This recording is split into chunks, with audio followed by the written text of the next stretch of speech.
Hi, Nick Collier here, and this is my shop.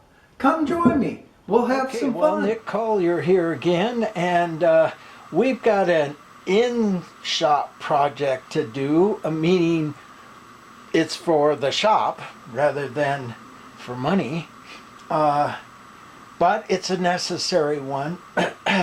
This shop is freezing cold in the winter time, and we are coming into winter, as you can see my garb here. And when I built this wood stove, I built in a heatilator or a heat transfer system, and I don't know if you can see it or not, but we'll open this up. Let me see if you can, and if not, we'll bring you in closer. Yeah, you can see it. The pipes going across there, those are all square tubing, and it goes throughout the whole inside of the box and then transfers down, and I'm gonna swing you down here, and you can see there's a couple of lines that run vertical down into the floor, and then if you go further you can see that it connects in with a bunch of PEX pipe that runs here, and that will spin you around, runs throughout the entire floor, back and forth and back and forth and back and forth. And so I set that up thinking, okay, if we can heat the floor, then at least we've got warm feet. Yes, and that worked. Spin you back around here to the wood stove. And then, because I've built this kind of system before, and if you build this system under pressure, the pressure gets pretty great and it becomes dangerous, and we didn't want that. So what I built was a reservoir tank, about a 5-gallon reservoir tank. It's back over in the corner there behind all of this mess, and left the lid open. Filled it full of water and antifreeze, and then cranked up the stove, and it worked great. I mean, this whole shop got nice and warm fairly fast. The problem was, is the wood stove goes 6-8 hours, and the pipes, literally the pipes inside of the wood stove heated up the water within about an hour. And beyond that, the water started to boil, and it literally boiled all of the water out of the reservoir and started boiling the water inside of the PEX pipes. Now, it continued to work, but it started to look like it was gonna kind of be dangerous. So we shut that system down. And that's how it's been for, I don't know, 4 or 5 years now. And I miss it because it works so well. But I don't want things blowing up on me. So now we're going to go with a different system here. And I happened to see this on YouTube the other day. I think it was, I don't know where it was. Some YouTube guy had it. And he had a pretty good size heatilator right out here on the stove pipe itself. Now, what the heatilator does is it transfers heat without transferring the smoke. So the smoke and the heat are in 2 different chambers.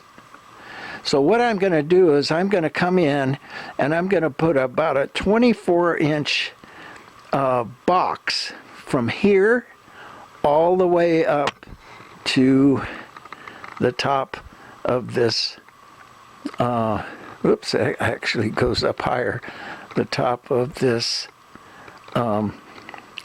stovepipe, replacing the stovepipe.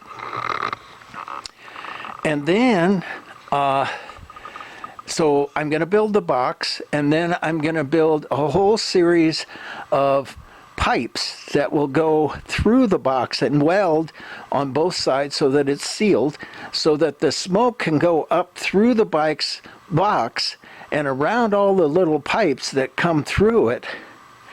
And then I'm going to come behind that box and box that in and put a squirrel cage fan at the bottom here. So the squirrel cage fan will blow air up into the second chamber and push it out through each one of these little holes. Sound complicated? Well, yeah, but hey, what else do I have to do? And it would be nice to have this shop just a little bit warmer. So, that said, let's turn to where here's where we're starting. I went to my local metal supplier, and for $100 I bought a 4 by 10 foot sheet, which is the only way he would sell it to me, of this material, 18 gauge steel. So what I've done is I've come in, and I don't know if you can see it or not, but I created a line here, and a line at 20 inches, and a line at 10 inches, and then I'm going to create another line at 20 inches and another line at 10 inches. So I'll be able to bend a box. Now, I don't have a brake that's 4 feet wide. So what I'm going to do is come in with a angle grinder and a cutoff blade and go ahead and just score this line, maybe about halfway into the 18 gauge. And then I'll be able to just grab it and pull it over until it gets to square, and it'll be a nice clean bend.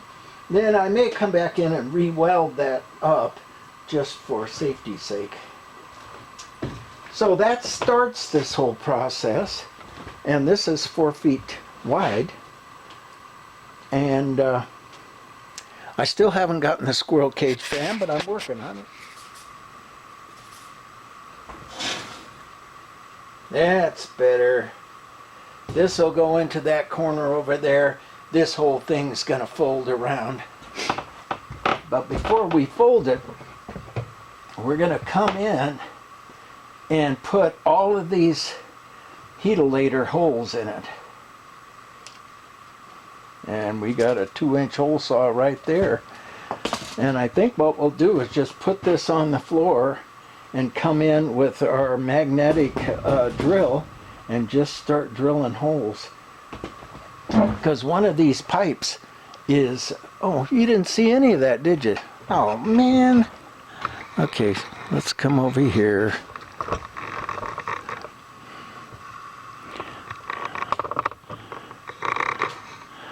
All right, I laid out 1, 2, 3, 4, 5, 6 holes, and 1, 2, 3, 4, 5, 6, probably 10 by the time we get to the bottom there.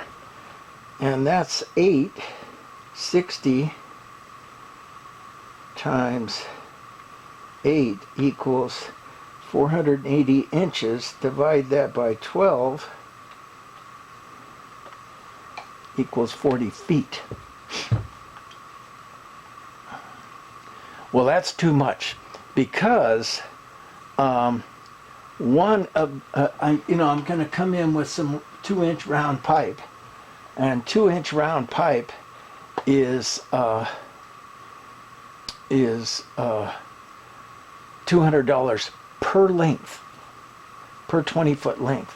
So I will have to divide that in half. So we'll have maybe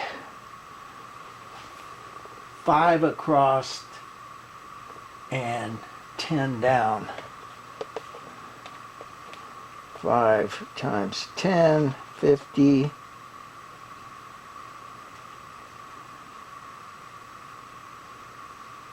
Times 8. 400 inches.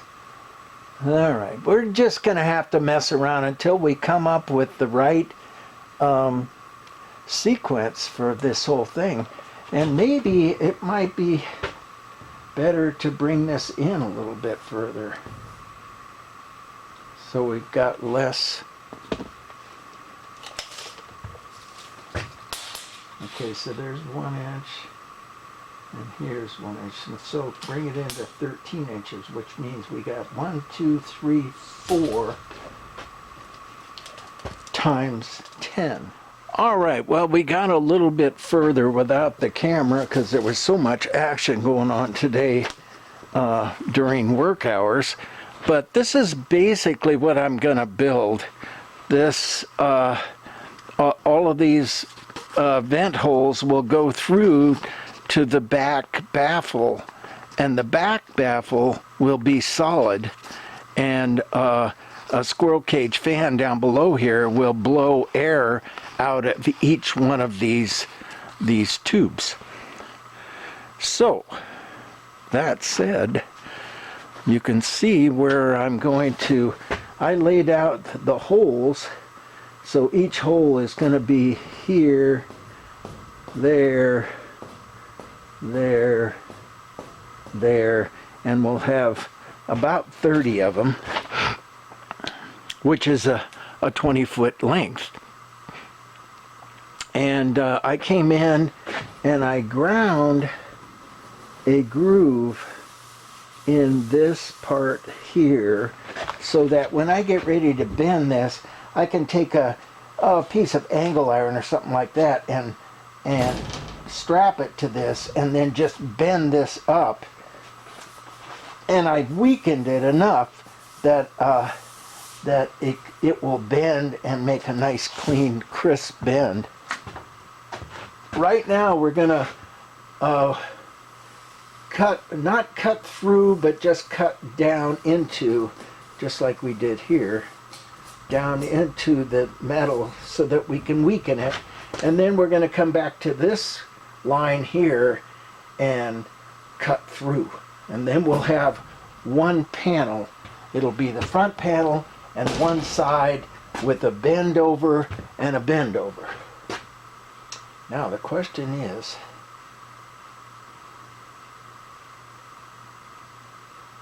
yeah, it's going to be fun. So now we make some noise, and I'm going to put headphones on for that. Hey, I want to show you what we just got through doing. What we've had in the past is, if you'll look at this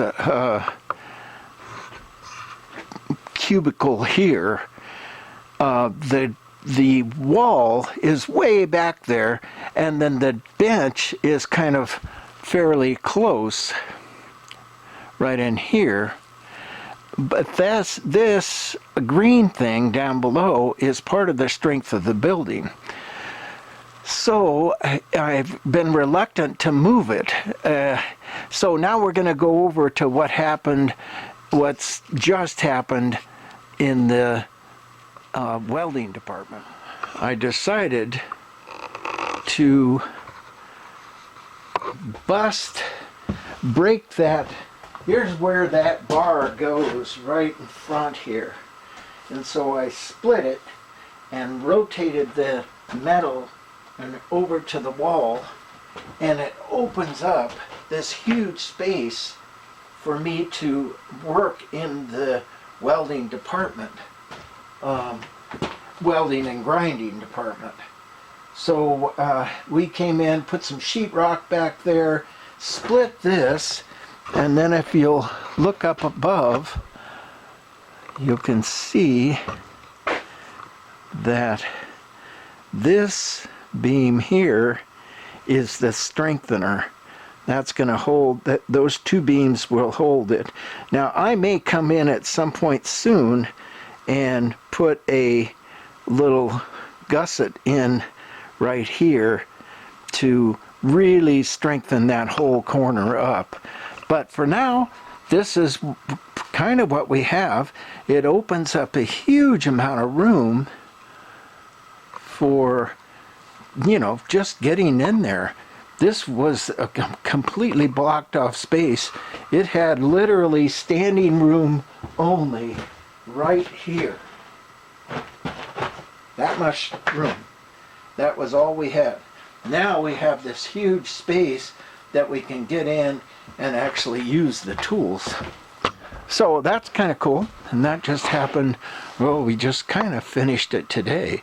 There's still other things to do, but generally that's what we got. Okay, let's make some noise. Oops.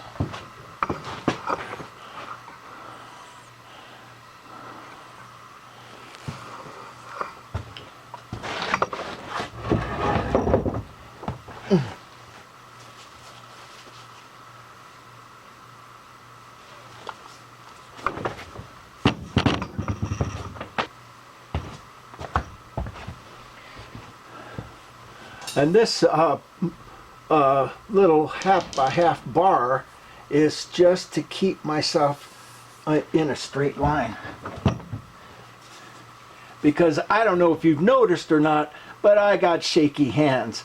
And, you know, straight lines are not part of the program at this age.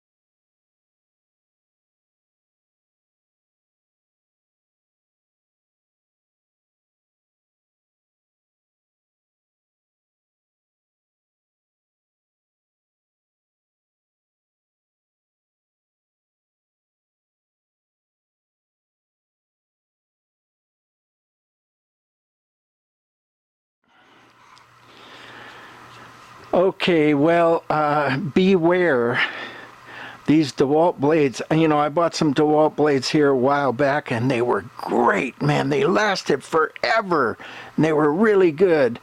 And then I got some more on eBay, and these are pieces of junk. They just wear right out. And I think the difference is the DeWalt logo is not quite as well printed, because other than that it looks like the exact same thing. So it's some kind of spin-off bullshit deal. So beware. I got these for, oh, I don't know, it was $15 or $20 for 25 of them. It was a really good deal. No. So, you know, how do I find the good ones? Because these are good ones when they're good. But right now we just went through 3 of them, just cutting this one piece.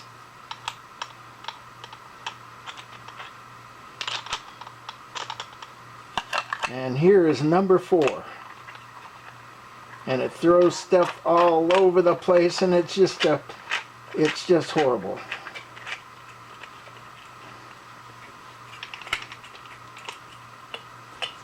Okay, let's do one more. I think we can get it with this 4th one. But who knows?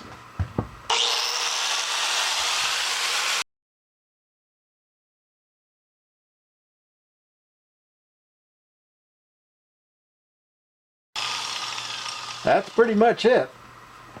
Now, I'll just take this bar off, and I think we can kind of fake it from there.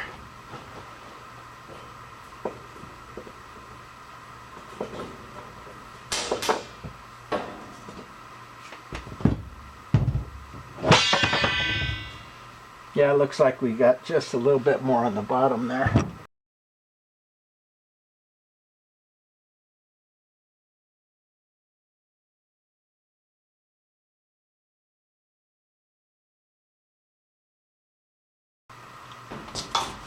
Okay, that's that for that. Now, once we get the other one done, which will look exactly like this. Then we'll pierce the holes through both of them at one time, and that way they're all in a good position with each other. And then we will bend this, because this will be the spot weld tab, and then we'll bend this, which will make the back wall, and so then it'll go, the second one will go here and here. Can you even see that? Probably not. Nope. All right, let's do it again. Ah, screw it.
All right, well, we got the box built, and we bent the corners without turning the camera on, and I have a tendency to do that. But we got the box built, and the holes are slightly at a drop, although they could even be more actually. But I'm not doing any more. And so now what I have to do is I have to bring this part, which is going to be the bottom, in so it tapers and it sets up for a 6-inch hole. So first thing we're going to do is find a ring that's going to give us that 6-inch hole. Okay, I got a 6-inch piece of stovepipe here, that stainless steel stovepipe, and this thing needs to go inside of the stovepipe. Does it? Oh. Yes. It needs to go inside, so that when the rain, and the rain's going to come this way, or whatever dripping happens, comes in and goes to the inside of the stove rather than outside of the stove. So this is good, except I think I want it to be wider. That seems just a little bit narrow. So we're going to search around some more and see if we can come up with something.